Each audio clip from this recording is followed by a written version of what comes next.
Tere tulemast kuulama jätkusuutlikkuse teemalist podcasti ESG Impulss, kus räägime erinevate ettevõtetega nende kogemuslugudest, kuidas nad on oma kestlikkuse teekonnal hakkama saanud, mida ette võtnud, milliseid ämbreid läbi kolistanud ning lõpuks, mida sellest ka kõigest õppinud. Mina olen Kristiin Bauer ja täna on mul külas Sportland Grupi ESG juht Viire Viss. Tere! Tere, Viire! Tere! Sa tulid täna rattaga siia, võtsid kohe sellise mõnusa pika teekonna ette teie kontorist? Jaa, tulingi. Mõnus kevadine ilm. Vihmane kergelt? Ei, vihma ei sadanud, aga jah, meil on selline tore võimalus haarata töösõiduks päeva keskel ratas. Ja siis ma haarasin ratta, elektriratta, sõitsin siia ja väga kiirelt sai kohale. Kuidas sa ise nagu üldse, kui sa mõtled nagu selle peale, et sa ise tulid rattaga ja oled ilmselt väga sportlik inimene, ja nüüd Sportlandis ESG juhi positsiooni peal, siis kuidas sa ise üldse kestlikkuseni jõudsid? See on väga tore küsimus, sest ma tõesti olen hästi sportlikus perekonnas pärit. Puha kehakultuuri, kõik emad, tädid, õde ja veel perekonnast mitmed inimesed õppinud. Ja pärast keskkooli lõppu tegelikult arvati, et ju Viire läheb ka kehakultuuri õppima, aga seda ma ei teinud. Ma õppisin geograafiat ja siis ka edasi nagu keskkonnakaitset ja keskkonnakorraldust. Ehk siis kehakultuurist sai geograafia ja keskkond? Jah, sest mulle tundus, et see maailm, see geograafia või üldse keskkond, reisimine, matkamine, et see on ka väga huvitav ja põnev ja ka ju liikuv, eks ole, oma olemuselt ja avastamist väärt, et jah, et see pigem siis kujunes selliseks keskkonnakaitse, keskkonnakorralduse, jätkusuutlikkuse teema peale nagu keskendumiseks, jah. Ja sa siiamaani tunned, et see on nagu see on õige? Jaa, ikka, loomulikult. Kuidas su teekond sealt edasi läinud on või kulgenud, et tegelikult kui ma nüüd mõtlen väga palju aastaid tagasi, siis mingil hetkel on pärast seda tööstusrevolutsiooni on olnud keskkonna poole pealt selline nagu väike kriis ja see kõik nagu järjest hakkab tahapoole nagu vajuma. Et kas sa ise tunned nagu kuidagi samamoodi, et olles nüüd keskkonda õppinud ja kõike seda, kuidas see toimimine seal käib, et kas, ja praegu on sellest tegelikult nagu nii palju juttu ka olnud, et just alles hiljuti oli seal Unibet Arenal see suur show, kus oled sina vist, et ja selle kõige nagu raames, et täiesti selline eksprompt küsimus kohe siia algusesse sulle, et kuidas sa ise nagu tunned, et kas see on natukene tahapoole vajunud ja kas see vajab mingit sellist? Unibet Arenal ma olin kohal, kuulasin seal, aga tõepoolest, et see, kuidas võib-olla jätkusuutlikkuse keskkonnateemad on huvitaval kombel praegu sellise nagu, ma ütleks ebaõiglase löögi alla sattunud, et see on veidi üllatav, aga eks seal ole oma põhjusi, aga ma ütleks nii, et ega probleemid ei ole lahenenud, mis meil on seotud kliimaga, ressursside ülekasutamisega, saastamisega, et tegelikult need ei ole lahenenud. Et me peame ikkagi pingutama selle nimel, et neid mõjusi vähendada, ka sotsiaalseid mõjusi, eks ole, mis on seotud inimesega. Selles mõttes piisavalt kogenud inimesena ma näen, et seda trummi tuleb ikkagi edasi lüüa, ja teha tegevusi seal, kus see on võimalik, kus sa näed, et praegusel hetkel on tulemusi ja on võimalik midagi parandada. Ja no nüüd siis Sportlandis? Nüüd siis Sportlandis tõepoolest. Ja Sportland on ju tegelikult üks väheseid selliseid jaekaubandusettevõtteid, kus on nagu ühel hetkel nii palju erinevaid sidusrühmi ümberringi, kui ka siis nii palju peab nagu arvestama erinevate osapooltega. Seal on kogu see skoopide arvutus on hoopis nagu, ütleks, et järgmine level võib-olla isegi, kui sa kõik seal endale siis kaasad, on ju? Kuidas sulle endale tundub? mulle endale tundub, et see ei ole nii keeruline, kui see võib-olla tundub. Kõik nagu sõltub sellest, et mida sa mõõta tahad, mõjutada tahad ja kus sul on võimalus midagi ära teha. Et kui me juba läheme selle mõjualade ja kasvuhoonegaaside hindamise teema juurde, siis kohe alguses ütlen ja ma arvan, et enamus inimesed teavad, jah, meie suurim mõju, energiakasutus, ressursside kasv tuleb näiteks toodete tootmisest, jah. Me müüme, ma ei tea, peaaegu 100 brändi Eestis, Lätis, Leedus, et selge see, et toodete tootmisel on see kõige suurem mõju, aga nüüd on küsimus, et kas sa saad seal midagi teha. Et minu kogemus näitab, et seal ei ole väga palju sellisel väiksel, globaalses mõttes väiksel jaemüügiketil teha. Sa ei suuda ikkagi väga mõjutada suuri maailmabrände nagu Nike, Adidas, The North Face, New Balance, need, keda me müüme. Ja sa loodad ja usud, et tegelikult nad tegelevad keskkonnamõjude vähenemisega nagunii. Kõik suured brändid tegelikult tegelevad sellega, et nende tooted oleks keskkonnasäästlikumad, nende mõjud oleks väiksemad, võetakse materjaliringlusse, kasutatakse orgaanilist puuvilja, seda nad tegelikult kõik teevad. Ja nüüd siis peabki endale aru saama, et kui meie oma kasvuhoonegaase kokku lööme, et me ikkagi lööme neid kokku, kus me näeme, et me saame nagu mõjutada midagi. On see mingi energiakasutus meie enda tegevusest tulenev või töötajatega seoses, kui sotsiaalselt poolt vaadata, et jah, see piiride seadmine nagu oluline. Olete tundnud ka seda, et siis need suured brändid mõjutavad teid kuidagi siis nagu või suunavad rohkem kestlikkuse poole või midagi analoogset? Et nad justkui näete, et nemad juba teevad midagi sellist suuremat, et ju see siis teile tuleb ka ühel hetkel ikkagi edasi? Seda kindlasti, kui nagu tahta kogu seda meie sellist mõju hinnata või kas või kasvuhoonegaaside heidet arvutada, et ütlen veel kord, et enamus sellist meie tüüpi ettevõtete mõjust tuleb toodete tootmisest, öeldakse, et 75–95%. Ja kindlasti nad mõjutavad, aga ma ütlen, kordan veel kord, et jah, et me nagu üritame tegeleda sellega, mida me siis nii-öelda opereerimistasemel suudame nagu võib-olla rohkem mõjutada. Näiteks energiatarve meie kauplustes, meie transpordis, meie oma liikumine, selliseid asju, et panna seda jah, tähelepanu sinna. No tähelepanu tuleb kindlasti nagu kuidagi hästi suunata nagu konkreetsesse kohta, sest see ESG on lihtsalt nagu nii suur ports. Aga ühel hetkel sai ju ka Sportland aru, et te ei ole ju algusest peale otseselt olnud selle kestliku mindsetiga või olete? Nüüd juba ju tegelikult, mis on üle 25+ aastat ju äkki või? Jah, eks ma ei saa aru, et me ei ole olnud selle mindsetiga, et kindlasti Sportland on hoolinud väga sellest, et inimesed liiguksid, oleksid sportlikud, me ei peaks kellegile liiga tegema, ka keskkonnale, aga kindlasti on selline teadlik võib-olla arusaam sellest, et sa pead jätkusuutlikkusega tegelema, et see on tulnud võib-olla mõne võrra hiljem, et sa süsteemselt tegeled. Ja Sportlandi jaoks see, ütleme nii, süsteemsem tegelemine algas kuskil õndsal koroona ajal, 21. aasta kevadel. Kas siis te avalikustasite oma esimese aruandega vist või? Nii esimene aruanne tuli minu teada 2023, et see võttis aega, eks ole, läbiti koos konsultantide abiga kogu selline mõjude hindamise osa, huvirühmade kaasamine, kaardistati oma mõjusi, tarneahelas, enda omi, et see võttis loomulikult aega, aga jah, esimene aruanne tuli 2023.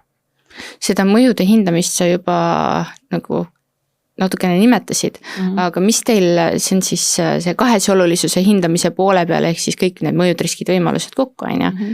Et mis võib-olla ka selline kõige suurem üllatus oli, kui seal oli üldse üllatusi? Mina ise seda kahese olulisuse hindamist ei teinud Sportlandis, ma olin nagu nii-öelda tulin hiljem. Aga kui ma nagu sellele peale vaatasin, et ma ei saa öelda, et seal oleks olnud väga suuri üllatusi. Ma arvan, et kui sa tegutsed mingis sektoris, mingis valdkonnas, sul on suhteliselt lihtne, kas sa räägid ekspertidega või ise uurid, nagu saada aimu, mis on siis näiteks sinu nagu olulisemad mõjud. Juba mainisime, siin on see, eks ole, kogu see tarneahela pool, selge see, et tootjad, brändid, et see on suur osa, aga kui sa tuled siis sellisele igapäevased tegevuse tasemele, siis ei olnud sealt raske järeldada, et jah, me peame keskenduma energia kasutusele, transpordile, jäätmetele, oma töötajaskonnale, sest jaekaubandus on tööjõumahukas sektor, loomulikult kliendile, ka kogukondadele ja kogukonna all oleme meie mõelnud just sellist ühiskonda või panustamist liikumisse, sporti ja ka tervisesse, et me oleme võtnud seda nii. Eesti piires või Baltikumi piires, jah? Jah. Baltikumi piires, Eesti, Läti, Leedu, aga näiteks Sportland toetab ka palju spordiklubisi erinevates asukohtades üle Eesti, me võime seda ka öelda, et see on ka kogukonda panustamine, et noored ja vanemad inimesed liiguksid ja spordiksid. No seda olete tegelikult ikka juba aastakümneid ju teinud. Täpselt, et tegelikult seda sellist spordi toetamist, mõju tervisele, seda me oleme aastakümneid teinud ja kui võibki nagu võtta see eeske nagu ette, see suure pildini, jah, meil on see keskkonnateemad, sotsiaalsed teemad, juhtimise teemad ja hästi palju nagu läheb fookust, mul on tunne, sõltub ettevõttes ka, et me peame oma süsiniku jalajälje kokku arvutama, koma täpsusega, siit lähetused ja mis kõik on ju, saame tondid kokku, et siis spetsiifiline on ju, aga tegelikult ja mida on suht lihtne, mingil hetkel nagu isegi mõõta, et ei ole hullu, et kui sa tead näiteks, mis on mingi liikumisvahendi CO2 heide, aga palju keerulisem tegelikult hinnata just seda, ütleme siis positiivset poolt, et näiteks spordiliikumise mõju ühiskonda, seal on positiivsed mõjud, aga panna seda konkreetsesse tonni nii-öelda või sentimeetrisse, et see ei ole nii lihtne. Aga seal on, me teame ju kõik, et need positiivsed mõjud on olemas. Nende CO2 mõõtmistega on nagu, mis sa öelda, päris lihtne, aga kuidas te seda mõju mõõdate, mis on siis nagu seotud selle tervise ja liikumise poolega, et kuidas te hindate enda mõju, kas siis inimeste nagu tervise vaatest, et kui terve meie rahvastik on, kui sportlikud nad on, sellepärast et tegelikult see oli ka vist mõnda aega tagasi juba, aga räägitakse hästi palju sellest, et meie inimkond siis läheb järjest paksemaks või ümaramaks. Absoluutselt. Kui palju seda te saate selliselt siis mõjutada või kas te olete üldse nagu täheldanud midagi sellist seal? Kui aus olla, seda on väga keeruline mõõta, seda ma arvan ka nagu riigil keeruline mõõta või et nüüd on mingi konkreetne, ma ei tea, ettevõte nagu Sportland ja kui palju meie rahva tervisesse panustame, on ju. Mida me saame loomulikult teha ja mida me teeme ka ja mõõdame, on näiteks meie osalusega, meie toetusega üritustel osalenud inimeste arv. Me saame mõõta, kui palju on jooksutosse müüdud, eks ole, aga seda nüüd siduda sellise rahvatervise näitajatega, see on tegelikult keeruline, eks ole. Aga loomulikult on ju teadusuuringud, mis näitavad, liikumine on kasulik füüsilisele, vaimsele tervisele, aga jah, meie ei suuda nagu sellist, kuidas öelda, mega-analüüsi teha, eks ole, et kui palju Sportland nüüd Eesti rahva tervisesse on panustanud, et seda jah, on keeruline teha. Aga kui sa vaatad nendele spordiüritustele peale, mis te olete siis sponsoreerinud kuidagi või kaasa aidanud, et Kõrvemaal tegelikult see on ka teie üks ju haldusüksus, et seal ju ka toimub väga palju erinevaid võistlusi ja muid tegevusi ka, et kui palju, kas seal on pigem näha seda trendi nagu kasvu suunas või on kuidagi langust rohkem? Kui ma ei eksi, siis pigem on ikkagi näha kasvu. Et inimesed nagu tahavad sportida rohkem.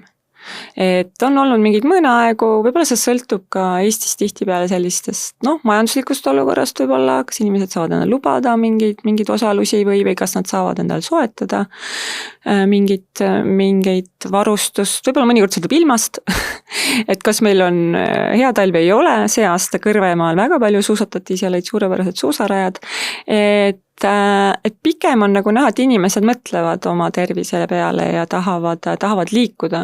Kuigi jah, ma olen nõus, et vastakaaluks pigem ju öeldakse, et inimesed on rohkem ülekaaluliseks läinud ja peaksid rohkem nagu oma tervise eest muretsema, aga ma olen saanud, et need trendid ikkagi pigem on nagu positiivses suunas, et inimesed saavad aru, et liikumine on vajalik.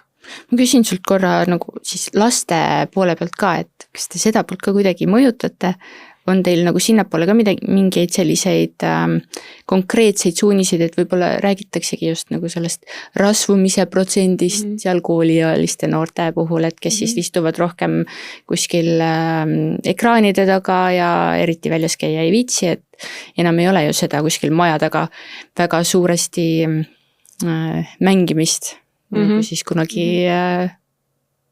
sinu noorusest näiteks? No näiteks seesama Kõrvemaa ürituste sari, et seal on alati, on ka lastele, ütleme nii, väike väljakutse tasuta. Et tulevad näiteks lapsevanemad, kas nad ise ka spordivad, aga toovad oma lapsed, nad saavad oma suusatiiru või jooksutiiru või rattatiiru, et nii palju küll. Ja nagu ma mainisin ka, et Sportland toetab paljusid spordiklubisi. Ja seal tihtipeale on, eks ole, ka nii-öelda noortegrupid ja lastegrupid ja et nii palju me üritame teha, jah. No nii palju kui nagu võimalik. Täpselt, sest eks laste tervis, noorte tervis, liikumine, et seda peavad lahendama, ütleme nii-öelda mitmed osapooled, et Sportland seda nagu ära ei lahenda üksinda, eks ole. Et loomulikult me õhutame liikuma ja me oleme hästi suunatud noortele tegelikult, et liikuge, sportige, aga loomulikult see on laiem nagu teema, mida peavad erinevad riigi osapooled ka lahendama. No seal on ka ikkagi suur osa sellest nagu ka päris paljudel teemadel on see, et kõik algab kodust. Seda ka jah, ja meie nii-öelda otsa kodudesse ei hakka minema. Oleneb ikkagi sellest, kui sportlikud ka siis vanemad selle eespoolt on või vanemad sugulased. See on päris palju juurde. Jah, kindlasti. Aga tead, mis veel juurde annab? Uued trenniriided. Uued tossud. Täpselt, ja see on nagu, jah, võib mõelda, et jaekaubandusettevõtte tahate müüa tohutult palju. Me ei ütleks nii, et me tahame müüa tohutult palju, aga me tahame müüa inimestele häid sporditooteid, millega on hea joosta, et sa valid endal näiteks õigeid spordialanõusi või ka riided, eks ole, et see enesetunne, et ma nüüd tõmban selle vormi selga ja lähen teen oma jooksudiiru või lähen rühmatrenni, et ma arvan, et see on väga oluline ka selline nagu positiivse emotsiooni mõttes ka. Et see, ma arvan, aitab kaasa jah, et see inimene rohkem liiguks. See annab igatepidi kaasa, tegelikult nagu kui mõelda. Kas seal ka te kuidagi, riided ja treening, jalanõud, pluss veel kõik erinevad treeningvahendid on teil nagu väga suur osa. Kui siis mitte peamine. Et kui palju te seal üldse vaatate seda toodete kestlikkust ise? Ma tean, et teil olid need lehekese märgid olid vist kodulehe peal, et osadel toodetel nagu on see kestlikkuse pool nagu tagatud, on ju? Ja teised on võib-olla need brändid siis midagi teevad, aga neil ei ole konkreetseid mingeid tõendusi või sertifikaate siis ette näidata või nad otseselt ei kiitle sellega või kuidas te seda jagate? Et kui sa mõtled, et näiteks, et on jah mingid tooted, millele me oleme jah veebipoes rohelise märgi juurde pannud, siis me ikkagi teeme seda suuresti, me teemegi ainult läbi selle, et mis infot meile bränd või vahendaja tarnija on pakkunud. Ja meil on seal omad reeglid, millel me märgi paneme, et kui tarnija on öelnud, et sellel näiteks ringlusse võetud materjalist tootel on ka sertifikaat olemas, Global Recycling Standard näiteks, siis jah, me nagu usaldame teda ja me paneme selle lehe külge. Et see võimaldab nagu tarbijal teha valikuid, kui ta tõesti selle järgi tahab valida, et mõni toode on natuke keskkonnasõbralikum kui teine, et jah, see võimaldab tal teha, aga seal me tõesti usaldame brände. Ja ma siiralt usun, et sellised globaalsed brändid, suured, keda meiega müüme, et nad ei bluffi seal, et nad ikkagi, et nendel on ka need sertifikaadid olemas. Nad tegelikult ei saagi eriti. Nad on nii palju teil silme ees. Täpselt. Et selles mõttes meil on nagu selline nii-öelda usalduslik suhe ja me vahendame infot, et meie ise ühtegi märki ei taotle või jah, et pigem on see selline info vahendamine tarbijale. Seal on päris palju ilmselt ka seda erinevate kestlikkuselementide kasvu, aga kas keegi otseselt tuleb nüüd nagu näitama või uhkustama ka sellega, et neil on nüüd uus mingisugune veel kestlikum toode, et kas see ka teie brändide seas on siis selline nagu pop-element, et kui me siin räägime nüüd Eesti, Skandinaavia, ma ei tea, siin üldse Euroopa vaatest on jah, et siis räägitakse sellest, et kuidagi millegagi on vaja nagu silma jääda ja see kestlikkus on üks asi, pluss viis kogu see roheväidete direktiivi pool on ja, et justkui midagi väidad, siis nagu ole valmis tõendama, et kas see on midagi, millega ka brändid väljaspoolt Euroopa Liitu siis ütlevad? Eks nad ikka tegelevad, et kui jah, mõelda, et ka jah, väljaspool Euroopat, jah, näiteks Nike on Ameerika päritolu, The North Face on Ameerika päritolu, et kuna Euroopa turg on nii suur, siis nad loomulikult ka mõtlevad kõigi nende asjade peale ja tegelikult on need brändid, kas nad on Euroopas või väljaspool, ikka päris pikalt tegelen nende jätkusuutlikkuse teemadega. Loomulikult on siin Põhjamaa brändid tugevamad, aga ma arvan, et ei võta seda ka ainult see, et me tahame demonstreerida, et me oleme keskkonnasõbralikud ja ägedad ja ajaga kaasas. Ma arvan, et seal on hästi palju nende jaoks ka innovatsiooni, sest sporditoodete tootjad on tihtipeale innovatsioonivedurid. Töötavad välja uusi materjale, võtavad materjali uuesti kasutusse, et nad ka selles kontekstis see on neile kasulik, et mõelda läbi ka oma toodete näiteks eluiga, et see kestaks kauem, sest Sportland ka me ei loe ennast kiirmoe brändi nii-öelda kaupluse ketiks suugi mitte, et me ikkagi üritame müüa, loomulikult tuleb arvestada, et sul on erineva ostujõuga inimesed, aga me üritame ikkagi müüa kvaliteetseid ja kestvaid tooteid. Kuigi hooaegadel vahetuvad siis tooteid ja tulevad üldiselt ka nii-öelda uued, kuidas öelda nüüd, seeriad toodetest välja, et hoolimata ka sellest, jah? Jaa, ja kindlasti võrreldes kiirmarketidega, kes vahetavad võib-olla paari nädala tagant oma kaupa, et meie nii ei tee. Aga loomulikult, jaa, meil on hooajad, näiteks siin kevadel tihtipeale tulevad jooksuteemad, talve alguses rohkem võib-olla talispordialad, rühmatreeningud, loomulikult meil on sellised uued kollektsioonid tulevad peale, aga näiteks väga paljud brändid müüvad tooteid, nii nimetatud carry-over tooteid, mis tähendab see, et on mingi toode, ta ei ole ainult ühe hooaja, et ta on ka järgmine 3., 4., 5. hooaeg. Ja meie toodetes see on kuskil 30-40% ja mõni selline põhjamaine bränd nagu Helly Hansen, nendel lausa 80%, mis tähendab, et need on sellised tooted, see on selline sama mudel, universaalne, võib-olla klassikaline, et ta on nagu pidevalt selles valikus, et nad ei üritagi tulla nagu kogu aeg pidevalt mingite uute asjadega. Ja see on ka nagu ettevõttele tegelikult nagu hea kasulik, kui sul on sellised tooted, sest sa tead, see on alati näiteks mingi kaupaala must T-särk, mis nagu läheb, on ju, ja siis sa saad ka plaanida oma sisseostu ja sellist asja, aga jah, et sellist loomulikult on meil seal, tuleb kevadel mingid uued riided ja tossud, täpselt sel põhjuselt on näiteks innovatsiooni tehtud, on ju, et jälle jooksujalanu jälle muutub pehmemaks näiteks või kiiremaks, kergemaks, et loomulikult neid tooteid on, aga jah, et see ei ole selline, kuidas öelda, nii kiire vahelduv tsükkel. mulle tundub, et seda tossude innovatsiooni on ikka nagu tunduvalt rohkem kui teistel toodetel vist, jah?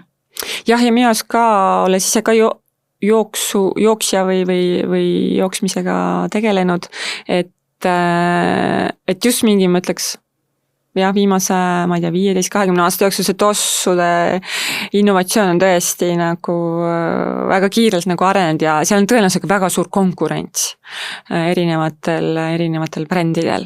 Et jooksmine on hästi populaarne maailmas, et siis seal nagu olla esirinnas ja on. Ja kõik tahavad endale siis järjest välja vahetada siis neid vanu mudeleid või uut lahedat hooaja värvidega särki või midagi sellist, et millega trennides käia? Selles mõttes, et kui midagi on hea, ma arvan, siis see nagu ei kao kuhugi. Kui midagi läheb veel paremaks, siis loomulikult, eks ole, seda soovitakse siis soetada, osta, proovida, kas on piisavalt hea, et jah, et ei pruugi nii olla, et sa pidevalt vahetad iga hooaeg oma jalanõusi või riideid, et head asja ikka kasutad pikalt. Mis nendest asjadest siis saab, mis järgi jäävad? Sest neid on kindlasti ju ka mingisugune kogus, et osad lähevad teil outleti, on ju? Jaa. Ja aga nüüd nagu kui outletist näiteks järgi jääb, et kui seal ongi tõesti nagu mitu hooaega vana mudel, mis tundub, et ei lähe vist kellelegi peale, et mis te nendega edasi teete? Üldjuhul on meil nii, et meil ei lähe midagi nii-öelda prügikasti või maha kandmisele, et tõesti on meil see ahel, et meil on sellised premium poed ja siis liiguvad mingid kaubad outletti ja üldjuhul neid üritatakse ära müüa, kas või siis väga madala hinnaga. Et sellist, et me midagi maha kanname, ära viskame, seda ei ole. Või lausa annetatakse. Et jah, loomulikult kantakse maha mingid praaktooted, mida ei kõlba kanda, aga ei ole sellist, et meil otseselt tekib jäätmeid nagu oma toodangu mõttes. Kas need lähevad kuskile siis väljaspoole Eestit ka, et siin need, issand jumal, mul keele peal, kes saadavad oma riided sinna, mitte uuskasutus, aga ma mõtlen nüüd välismaale, Aafrika poolele sinna lihtsalt ladustataksegi suured kogused erinevaid mingeid riideid või te pigem saadate need ikkagi konkreetsetele inimestele, organisatsioonidele, abivajajatele, kes siis mitte välismaale müüki? Meie nagu Aafrikasse ei saada ise nõnda midagi. Et nagu ma ütlesin, et me ikkagi enamus kauba müüme ära, me loodame oma tellimused teha, meil on pisut ju kogemust, et mis müüb, mis ei müü. Pigem jääb mingeid võib-olla tooteid, ägedaid ja puudu. Et me ikkagi üritame tellida nii, et me müüme ikkagi tooted ära. Et kui sa täna mõnda ägedat tossu ära ei osta, siis võib olla nii, et homme seda ei ole nii lihtne, et me kohe saame tellida nüüd kohe järgmise partii. Pigem on nii, aga jah, ei meie otse kuhugi nõnda ei saada. Kui sa mõtled nüüd seda, et meil on ju sellised korduskasutuskeskused nagu Humana või Sõbrad sõbrale või uuskasutuskeskus, et mitte keegi ei saa keelata inimestel nagu sinna oma vanu riideid jalanõusi viia. Et loomulikult nad võivad seda teha ja siis on see nagu see küsimus, et kuhu nad jõuavad. Seda ei tea kunagi, kus nad jõuavad siis edasi tarbijalt? Ei, ma arvan, seda võib korduskasutuskeskustelt küsida. Et nendel minu teada on tellimused ka näiteks teistest riikidest, kus inimesed ei ole nii heal järjel, humanitaarasutustelt, milliseid toote on vaja, kuhu on vaja, nad saadavad ära, nad üritavad Eesti turul müüa, aga tõesti siis, kui neid ei suudeta ära realiseerida, et siis osad lähevad siis kas mingil kujul ringlusse või tõesti põletatakse ja ladestatakse. Aga ma usun, et nad teavad neid andmeid ise paremini.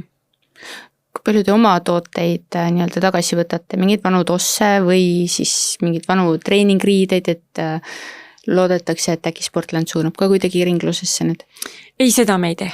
Ja just sellel samal põhjusel, et Eestis on välja kujunenud korduskasutusvõrgustik, et on need, ütleme nii, siis humanitaarinstitutsioonid või kes koguvad kokku kokku kantud riideid ja jalanõusi, et meil ei ole mingit, kuidas öelda, soovi mingit konkureerivat võrgustikku teha, et inimestel on võimalus oma riided sinna viia, ka spordiriided, jalanõud, ja siis läbi selle võrgustiku ja kogumisvõrgustiku on võimalik neid ära anda ja taaskasutusse suunata.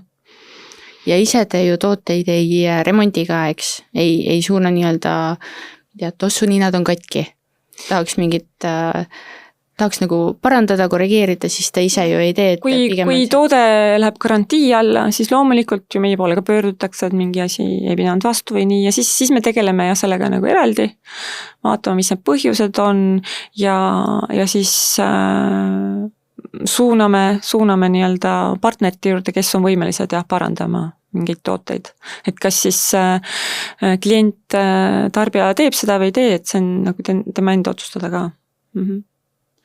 Ja neid tooteid, mis on nüüd praaki läinud kuidagi, neid ei saa ju, te võtate tagasi, aga neid ei saa ju kuidagi uuesti ringlusesse suunata, et need siis, mis neist nagu edasi saab, et kas need lähevad tootjale tagasi, just kui tõenduseks, et oli midagi praaki saadetud, või lähendate kuidagi teisiti?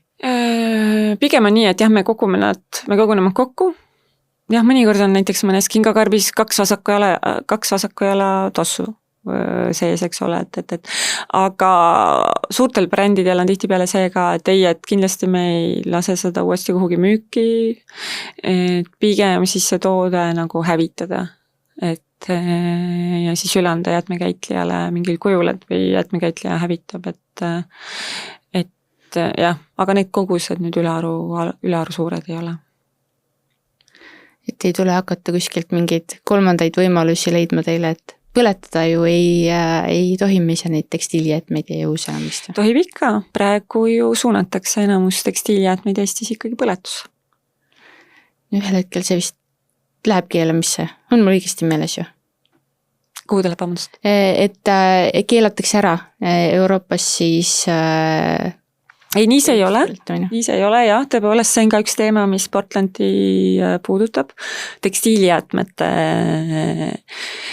kohustus neid kokku koguda ja käitluse suunata, jah, et see sama hakkab kehtima ka tekstiilijäätmetele, mis praegu kehtib pakendile, elektroonikale, rehvidele, siin on nii nimetatud probleemtooted, nii-öelda tootja vastutussüsteem, et kui sa paned turule, siis sa vastutad ka selle eest, maksad selle eest, et need kokku kogutakse ja käitlusse suunatakse. Aga kindlasti ei saa olema seda, et on põletamine täiesti keelatud, pigem see saab olema nii, et seatakse mingi protsent, jah, praegu me peame tekstiilijäätmed nagu eraldi ära andma, aga seatakse mingi protsent, näiteks 10-20% on olnud juttu, et mis tuleb siis ringlusse võtta neid jäätmeid. Mis tähendab, et ülejäänuga ikkagi et sa võid seda põletada. Jah, see võimalus on. Kui nüüd nagu tekstiilijäätmetelt korra siia siis rohkem kestlikkuse poolele veel edasi liikuda, siis hästi, kuna tuli see roheväidete direktiiv, nagu nüüd siis järjest rohkem hakkab rakenduma ja järjest rohkem nõutakse siis tõendusi ka nagu kõikidele väidetele, mis sa ütled või teed, siis kui palju näiteks sporditoodetel on EPD-sid?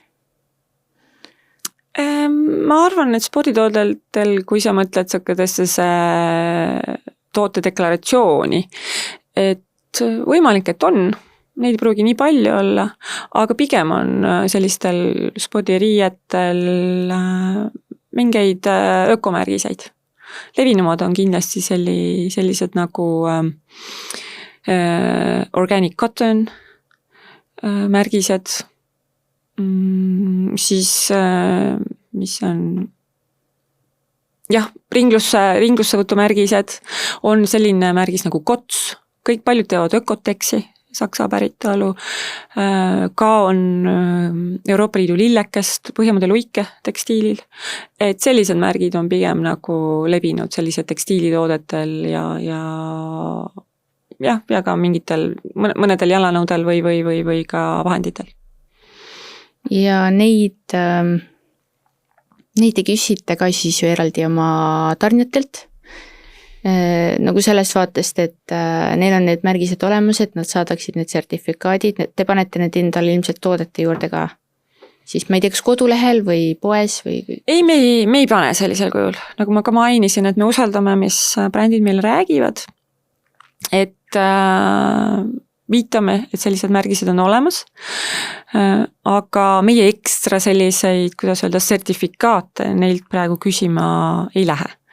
Meil on küll olnud suhtlust brändidega, et seda infot mõnes mõttes on meil rohkem vaja tuleviku väljavaates, et kuna meie paneme tooted turule, siis on ka meil kohustus või ülesanne nagu jääb meile ka tõendada, et jah, see on korrektne, aga ma pigem näen seda nii, et kui on mõni tarbija, kes soovib, et on, kas sellel tootel ikkagi on see sertifikaat olemas, siis me pöördume brändi poole ja küsime talt, et jah, sellel konkreetsel tootel, et milline märgis on, palume sertifikaati ja tegelikult üldjuhul on nii, et sul sertifikaat ei ole seal konkreetselt T-särgil. See sertifikaat on sul näiteks mingil materjalil, et seda ongi väga raske nagu järge ajada. Et kuskil tehas kusagil, ma ei tea, võib-olla Aasias on ju, et temal peab see märgis olema ja loomulikult siis sellel tootjal või ütleme brändil siis peab see sertifikaat olema, et T-särgi täpsusega me ei suuda kunagi, ma arvan, selliseid asju tõendada, aga jah, põhimõtteliselt sertifikaati on võimalik välja küsida, ma arvan. Ja te Scope 3 ju juba mõõdate? Me mõõdame neid kategooriaid Scope 3-s, mõjuala 3-s, mida me oleme pidanud vajalikuks või mõistlikuks praegu. Mitte kõiki. Mis te olete siis sisse võtnud, mida välja jätnud? Mõjuala 3-s me mõõdame praegu lähetusi. Me mõõdame töö- ja koduhall liikumist. Transporti muidugi, transport. Ma jäin mõtlema jah, et me, kuna mõjuala 2 all on siis energiatarve, mis on näiteks meil kauplustes, kaubanduskeskustes, aga jah, see transpordi osa siis on selle mõjuala 3 all. Jah, need on võib-olla olulisemad, mis me mõjualas 3 praegu mõõdame. No kui palju te tarnijatele mingeid küsitlusi saadate selles osas? Me oleme tarnijatega suhelnud, aga me ei ole neid nii-öelda pinninud või et just see sama, mida me rääkisime enne. Et jah, meil on mõningane suhtlus brändidega ka jätkusuutlikkuse teemadel ja tegelikult kui neilt küsida, siis nad ka infot annavad. Nügida ei ole vaja otseselt. Et nüüd ma tahaks nüüd seda, et palun ole hea või pidevalt meelde tuletada. Meil ei ole olnud selleks nii kuidas öelda põhjust alati. Et ei ole neid tarbijaid Eestis, olgem nüüd ausad, ülearu palju, kes sealt tulevadki küsima siis mingeid sertifikaate või nii, et meil ei ole nagu põhjust olnud küsida nüüd nii detailset infot veel, aga loomulikult kui tuleb see roheväidete teema ja ka seesama tekstiilijätmete kokkukogumise kohustus, kus meil oleks vaja võib-olla detailsemaid andmeid, paremini, kuidas öelda, analüüsitavaid andmeid, et siis me kindlasti suhtleme ja me ei ole kindlasti ainukesed, kes brändidelt siis seda infot ka küsib, et ma usun, et nad nagu tegelevad nende teemadega. No seda kindlasti neid kette on päris palju või jaemüüjad, kellele nad ikkagi üleilmselt müüvad. Yeah. Kui sa mõtled nüüd uuesti sinna tarnijate poole peale tagasi, siis kuna andmeid on palju, siis milliseid digitaalseid süsteeme te kasutusele olete võtnud, kui olete üldse, või ongi ikkagi peamiselt Exceli baasil? Me ei ole võtnud hetkel mingeid spetsiaalseid digiplatvorme või mingeid kasutusele. Et loomulikult meil on omad nii-öelda IT-süsteemid ju, mis on seotud ostumüügi, kõigi selliste tehingutega. Loomulikult on meil raamatupidamise programmid ja erinevad, eks ole. Aga me nüüd ekstra nagu jätkusuutlikkuse tarvis ei ole mingit programmi soetanud või platvormi ja mu isiklik seisukoht on ka, et sellega tulebki nagu mõistlik olla. Et kui sul võib-olla on korra aastas vaja kuskilt otsida, mitte liiga suur kogus andmeid. et siis see võib-olla ei ole seda väärt, et sa mingi tohutu süsteemi taha lood. Ja kui nüüd rääkida näiteks masinloetavusest või automatiseerimisest, jälle popp sõna, eks ole, automatiseerimine, ja siis see ei ole lihtsalt nii lihtne erinevate andmetega. Ma võin lihtsalt näite tuua, et näiteks, et kui me soovime oma kaubanduskeskustes olevate kaupluste energiatarvet kokku lüüa kilovatt-tundides, tundub lihtne asi, aga nendel arvetel lihtsalt ei ole alati see nii hästi esitatud. Ühesõnaga väga erinevalt esitatakse. Siis ei ole mõtet luua sinna mingit tohutut automaatset süsteemi, kui sul nagu võib-olla see algmaterjal ei ole nii hea, et sa nagunii pead sinna nagu käsitsi võib-olla vaatama minema mingit asja ja üle küsima. Kui palju teil erinevatelt siis välistelt, mitte kas teenusepakkujatelt tulevad teile siis need kestlikkuse andmed sisse, et olgu see siis näiteks CO2 mõõtmiseks, küte, erinevad kommunaalkulud, veekulud, kõik asjad seal ühes koos on ja need tulevad ilmselt haldurilt, aga kui palju seal siis, mis seal veel on, kui palju te nagu neid suudate kuidagi hekseldada? Meie jaoks ongi oluline, kui me räägime nüüd keskkonnamõju hindamisest või? Et siis me loomulikult on ikkagi üldjuhul energiaga seotud andmed. Ja analüüsi teete siis pärast käsitsi? No ikka mitte päris nõnda kalkulaatoriga, aga me peame nagu need andmed kätte saama tõesti tarnelt ja meie jaoks olulisemad on näiteks need samad kauplused, kaubanduskeskused näiteks või siis ka transpordipartnerid. Aga see on nagu selline hoomatav kogus, ma ütleks, partnereid meil. Et siis me lihtsalt need andmed loomulikult mingi hetkel koondame ja loomulikult siis kasutame analüüsi ütleme nii programme, et siis ka analüüsid teha. AI-d ka kasutate? AI-d me kasutame praegu vähe, aga seal peabki, see ei ole nii, et ainult ESG tarvis hakata AI-d kasutama, et ma võin individuaalselt kasutada mingeid asju teha natuke, aga sellega peabki ka ettevaatlik olema, mida sa ei saa AI kätte annad. Et siin tuleb nagu ettevõtet siis vaadata tervikuna, et mis süsteeme sa lood AI baasilt. No see on kindlasti selline omaette teema ja kogu see küberturvalisus, et mida sa siis lõpuks sinna nagu sellele AI süsteemile kätte annad või platvormile. Yeah.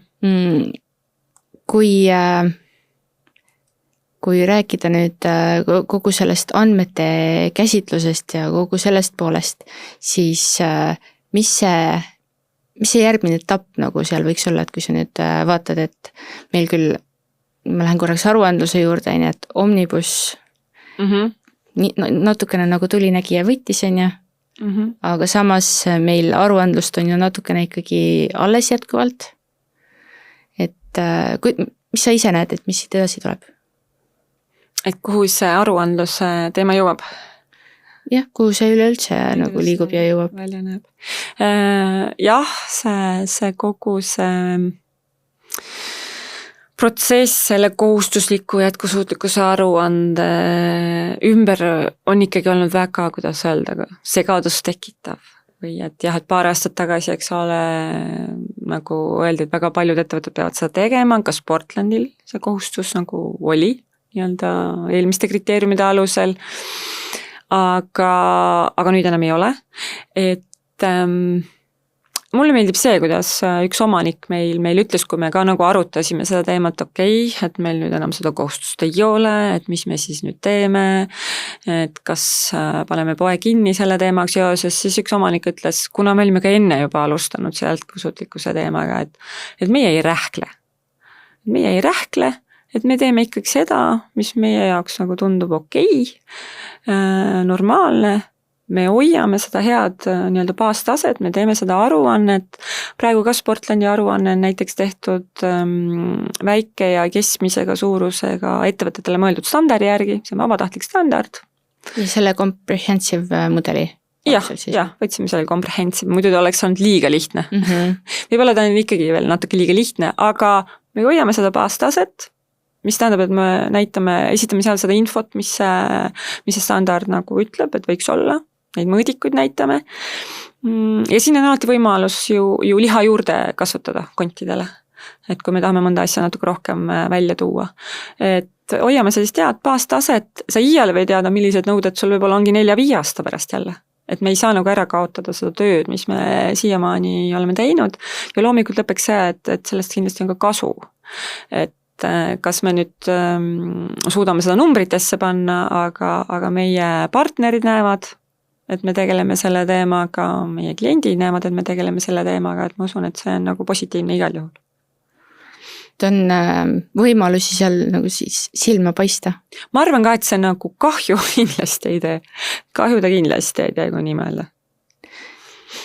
Ma korra veel olen aruandluse juures, enne kui me siin lõpetama hakkame, sest aeg on tegelikult väga kiiresti läinud. Aga tahtsin küsida nagu sinu mõtteid selle koha pealt, et kuhu sa näed, et see nüüd edasi läheb, et kui teie nagu jätkate seal, et mis see üleilmne trend võiks olla? Just seotud aruandlusega kui sellisega. Jah. Kas seda on vaja, et ettevõtteid nügida või pigem mitte? Ma arvan, et igal juhul on see nügimine hea ja mul on tunne, et ka enamus ettevõtteid, kes vähegi nagu, kuidas öelda, tahavad vastutustundlikult käituda, arvestada eri aspektidega oma äritegevuses, et nad ju tegelikult sellega tegelevad.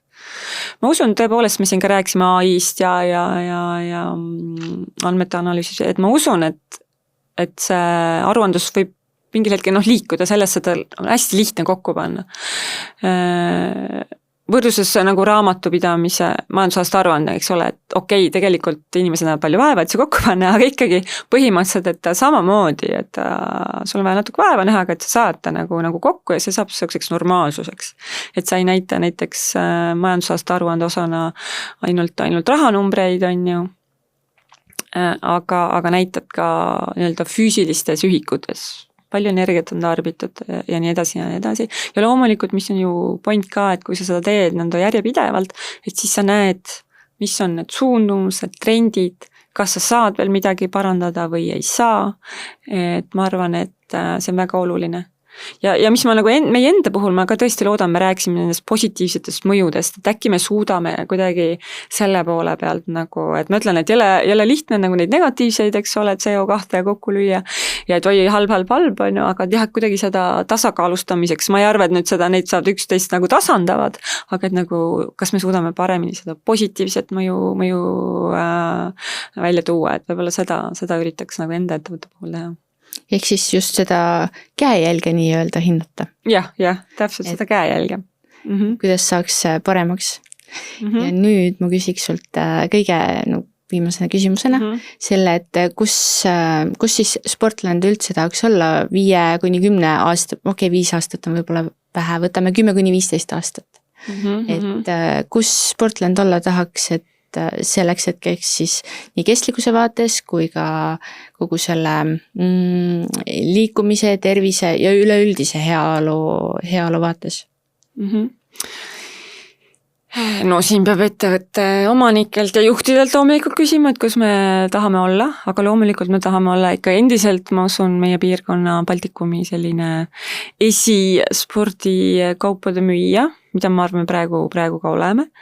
Aga kui üritada vaadata seda jätkusuutlikkuse kontekstis, et ma arvan jah, et me tahame nagu ühiskonnas positiivset mõju tekitada rohkem. Kindlasti annab parandada ka keskkonnamõju vähendamise osas oma tegevusi.